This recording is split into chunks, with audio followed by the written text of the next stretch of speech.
When you come to a crossroad and run into the winner and the quitter in you, listen to the winner. The quitter will never take you down the road you want to travel. I believe we all have a winner in us.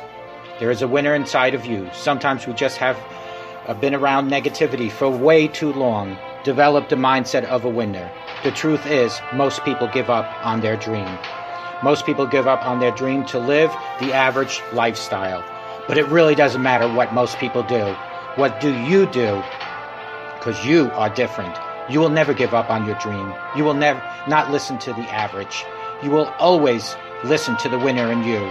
You will believe in yourself when no one else does. You will believe in yourself when you have no reason to believe, and you will never, ever quit. I know some of you are going through a rough time right now. Some of you are going through the fight of your life, fighting for your future, fighting for your career, fighting for your family. Some of you are fighting for your life. And I'm telling you, don't quit. Do not give in. I know life can be tough. I know life can wear you down. But if you just stick it out, even if you don't get the result, you will find the character you show will be your reward. The fighting spirit you develop will be the reward, and it will serve you well for the rest of your life. Fight for what you want now, or fight against what you don't want later. You choose. Don't you dare quit. Don't you dare settle. Don't you dare get back down. Not today or any other day. When the tough moments come, never forget you are in that moment writing your own legacy. In that tough moment, you are setting the standard for your character. Do you have the character? Well, do you? When you come to a crossroad and run into the winner and the quitter in you, listen to the winner. When you make a commitment to yourself, you make sure you see it through. Never, ever quit. Even if you don't get the result, you will find the character you show will be your reward. Don't you dare quit. Don't you dare ever settle, and don't you dare ever back down. Fight for what you want or fight against what you don't want at a later time. And always know that God is right there with you. Just allow God to guide and direct you, and you will always be a winner. Good morning. My name is Ralf Friedrichs. I'm an addiction recovery coach, a life coach, and the host of this show, the Take Your Life Back Today radio show. Also, you can see this video version on YouTube channel, Take Your Life Back Today show. Beautiful Monday morning. May God bless each and every one of us out here today and in my audience. You should never ignore these 5 relationship red flags. We've probably seen them many times, but maybe there are things about your significant other that make you uneasy, but you explain them away. You come up with excuses. Don't do that with these. Sometimes we get so wrapped up in our excitement of something new, we lose sight of what's best and healthy for our lives. This can mean overdoing it with exercise regimen or diet. It can mean missing important details about our new job, and it can most certainly relate to our relationships. The lure and sparkle of partnership can blind us to areas of incompatibility or relationship red flags. While personality, quirks, or bad habits can be overlooked or change over time, there are some red flags that should not be ignored, as they might be indicative of more serious, even dangerous concerns. Relationships can make us want to explain away or even deny uneasy feelings, but these red flags should never be ignored. Number 1 is your partner is quick to become angry, yell, or throw things. Everyone gets angry sometimes. It's the frequency and the severity of your partner's reaction that should act as a guide for your concern. Expressing anger, even by yelling, can release tension, frustration, and pain, if done in a safe manner. But it should not be used as a method of control in any situation. Using anger to install fear in another is unacceptable behavior in any relationship. Pay attention to the direction of your partner's anger and where it's directed. Are you a recipient of a barrage of nasty words? Are you expected to absorb the negativity even if you've had nothing to do with the situation? Are you often blamed for your partner's horrible moods? Does your body ever register fear when your partner erupts? If you are answering yes to any of these questions, you may need to take a step back from the situation to observe your partner's patterns and objectively witness them. Look for common triggers and consistent reactions. Bring the issue to light through calm, assertive conversations when you're both in a good mood, and see if the issue can be remedied. If you discover it cannot be fixed, removing yourself from that relationship may be the best thing for your mental and spiritual well-being, maybe even your physical safety.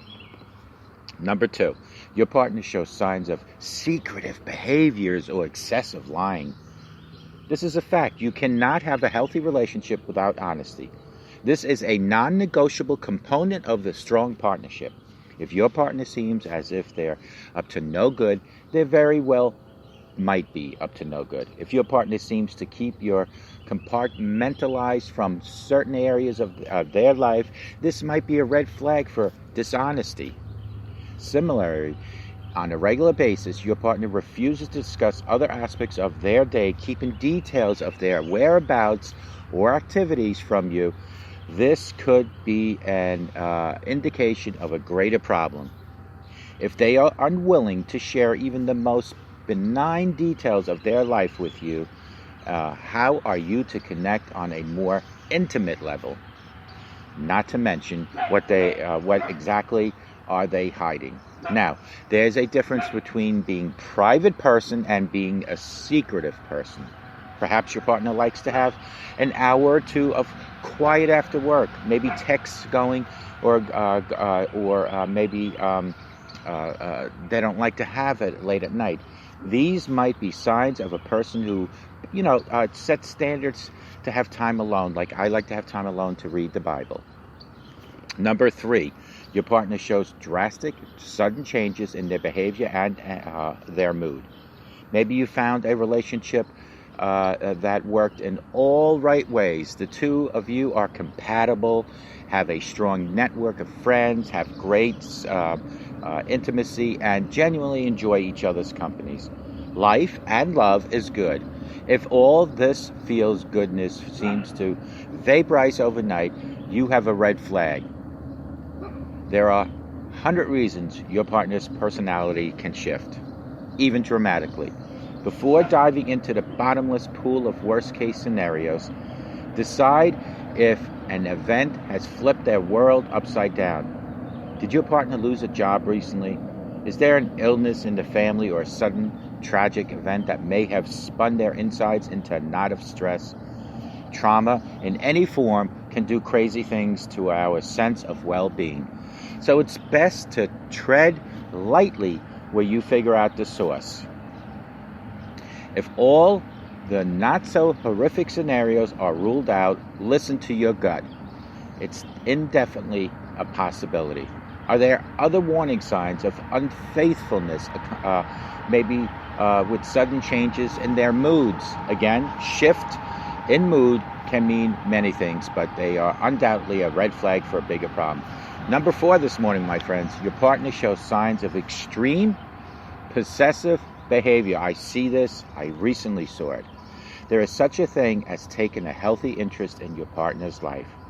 Whether you live together or not, basic, how was your day? What did you do today? Conversation is perfectly normal and expected. If your partner's interest in your day-to-day activity seems a little much, it may cause for concern.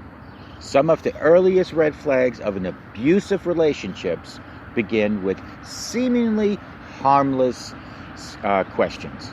If your partner's gentle, how was your day, turns to much more invasive questions like, who were you with today? Or what time did you get home? Or what time did you go to the store? And what time did you get home from there? And maybe even what time did you leave the store before you went somewhere else? He may be exhibiting overly possessive behaviors.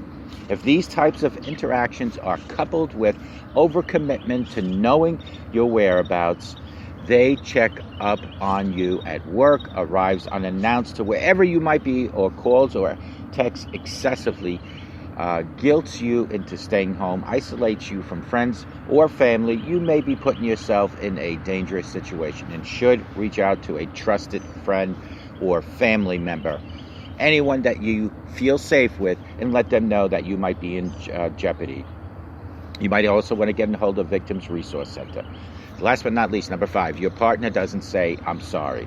While this may not seem like a big deal as the previous red flags, the inability to say "I'm sorry" to a partner can have a far-reaching repercussions. If your partner refuses to apologize when he or she has done something wrong, this is a red flag for perception of inequality in the relationship.